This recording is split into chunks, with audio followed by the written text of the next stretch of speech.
time for chapter 22. This is a very, very, very long chapter with a lot of information. So let's get started. There was a slight recession in 1923, but early 1924 that got fairly cleared away and the economy began to boom greater and faster than ever.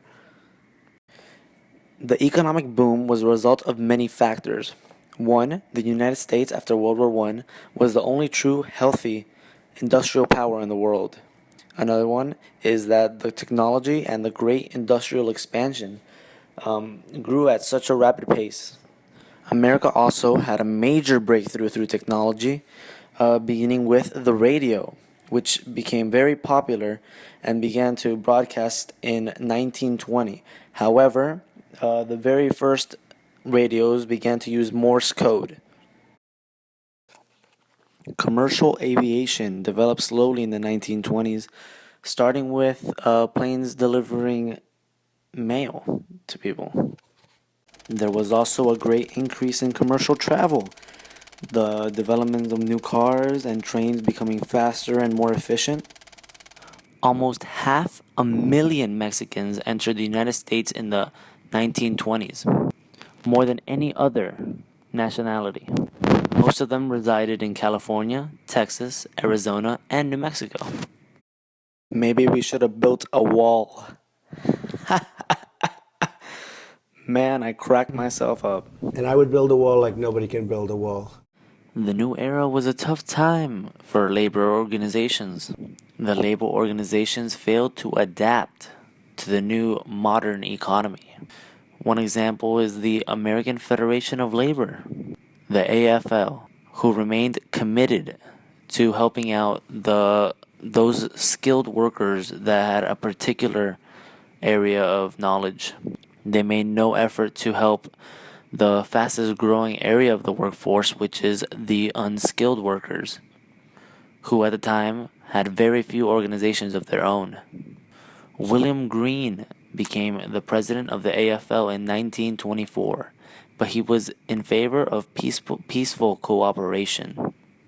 He frowned upon strikes. Women were increasingly having part in the workforce, but were mostly placed in quote-unquote pink-collar jobs, which were low-paying service jobs, and mostly worked as secretaries, sales clerks, telephone operators, and other underpaid jobs. Labor unions weren't very interested in helping out these workers.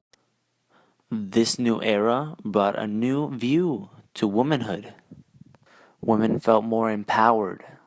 They could smoke, drink, dance, wear seductive clothing and makeup, and go parties occasionally. Now they could actually strive for physical and emotional fulfillment. This led to the making of the Flappers, a woman who embraced a liberated lifestyle and expressed themselves with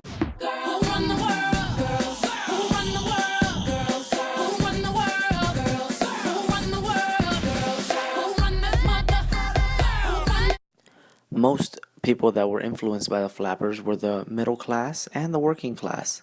However, most of them were single ladies.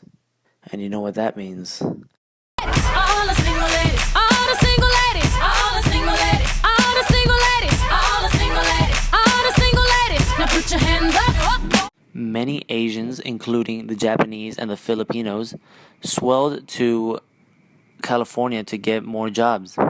These jobs included working on railroads, construction sites, farms, and other low-paying jobs.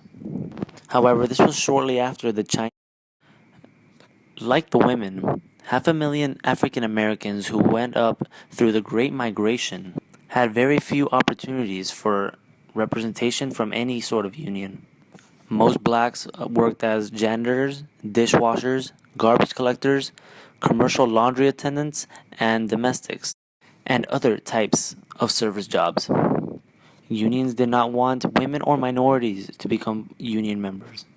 So, in 1925, Philip Randolph created the Brotherhood of Sleeping Car Porters, which represented basically all of the black workforce. This union did have some success. It increased wages, shortened working hours, and other benefits. They also helped out in the battle for civil rights. During this time period, African American pride was at an all-time high. Poet Langston Hughes captured the spirit of the African Americans in one single sentence: "I am Negro and beautiful." It began after the war in Harlem, New York City. Many black artists and intellectuals came to light, which caused their culture to flourish. This increase in culture was later called the Harlem Renaissance.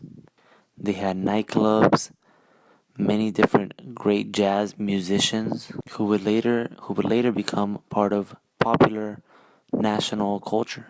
These included Duke Ellington, Jelly Roll Morton, and Fletcher Henderson. One of the leaders of this movement was Alan Locke, who published a collection of black writings in 1925 known as the New Negro. Also from this movement was artist Aaron Douglas, who captured much of the African American experience in his paintings. He ended up creating beautiful murals on public buildings.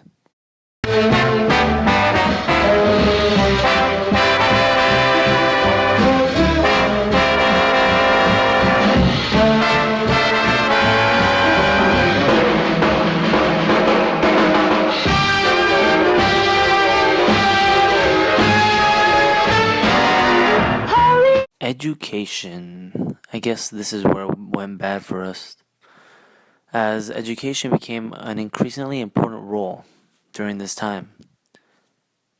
Many more people were going to school in the 1920s than ever before.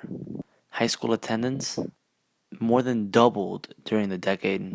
Enrollment in colleges increased threefold between 1900s and 1930. Schools were not only teaching traditional disciplines, but also more modern skills such as engineering, management, and economics. School then later grew, as it became a place not just for academics, but also athletics, extracurricular activities, clubs, fraternities, sororities. It became a place where kids were able to define themselves in terms of where they belong in the world. Oh, Prohibition. They should have known that wasn't going to work out. It went into effect in January 1920. It had the support of most of the middle class, especially women. After just 1 year, they began to realize that maybe it wasn't such a good idea. Prohibition did reduce drinking, at least in some areas of the country, but at the same time, it increased crime rate greatly. It became so simple to get illegal alcohol, almost as easy as when it was legal. Prohibition led to the creation of major crime. Lined with the boys and bums, spending their money, debauching their characters, rotting their bodies, and jeopardizing their immortal souls. Those who opposed Prohibition were called the Wets. As the years went by and they noticed that Prohibition wasn't working, they steadily began to gain influence. It wasn't until 1933, after the Great Depression, or should I say during the Great Depression, that they gained even more support and were able to effectively challenge the quote-unquote dries, which were the ones in favor of Prohibition, and win the reappeal of the 18th Amendment, which would be later the 21st Amendment.